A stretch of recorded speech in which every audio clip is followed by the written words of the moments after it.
റീൽസിലൊക്കെ ഇപ്പോൾ ട്രെൻഡിങ് ആയിട്ടുള്ള നമ്മുടെ ടിഫിൻ ബോക്സ് ചീസ് കേക്ക് ഉണ്ടാക്കി നോക്കാം. അതിന് ഞാനിവിടെ ന്യൂട്രി ചോയ്സിന്റെ ബിസ്ക്കറ്റ്സ് ആണ് എടുത്തിരിക്കുന്നത്. അതൊരു 80% എടുത്ത് ഇങ്ങനെ ഗ്രൈൻഡ് ചെയ്ത് അതിലേക്ക് മെൽറ്റഡ് ബട്ടറും ആക്കി വെച്ചിട്ടാണ് ഞാൻ ഈ കേക്കിന്റെ ബേസ് സെറ്റ് ചെയ്യുന്നത്.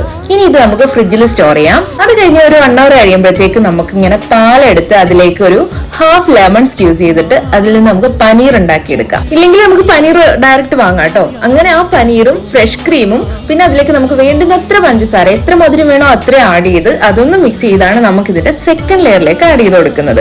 അങ്ങനെ അതും നല്ലപോലെ സെറ്റ് ചെയ്ത് അങ്ങ് ഫ്രിഡ്ജിൽ വെക്കാം. ഇനി തേർഡ് ലെയറിലേക്ക് വേണ്ടി ഞാൻ ഡയറി മിൽക്കും അതേപോലെ ബട്ടറും കൂടെ മെൽറ്റ് ചെയ്തെടുത്തിട്ടുണ്ട്. അതിലേക്ക് ഫ്രഷ് ക്രീം ആഡ് ചെയ്തിട്ട് മിക്സ് ചെയ്താണ് തേർഡ് ലെയർ കൊടുക്കുന്നത്. നമ്മൾ മാറ്റി വെച്ച ബിസ്ക്കറ്റ് എടുത്ത് ഗ്രൈൻഡ് ചെയ്ത് അതിലേക്ക് ഞാൻ വാൾനട്ടും ആൽമണ്ട്സും ആഡ് ചെയ്ത് കൊടുക്കുന്നുണ്ട്. അത് രണ്ടും ഓപ്ഷണൽ ആണ്. ഇത് വെച്ച് ഞാൻ ഇതിന്റെ ടോപ്പ് സെറ്റ് ചെയ്തെടുത്തു. അങ്ങനെ നോ ബേക്ക് ചീസ് കേക്ക് ഇവിടെ റെഡി ആയിട്ടുണ്ട്. ഇനി ഒരു 3 hour ഫ്രിഡ്ജിൽ വെച്ച് ചില്ലാക്കിയതിനു ശേഷം എടുത്ത് കഴിക്കാം. അടിപൊളി ടേസ്റ്റ് ആണ് കേട്ടോ.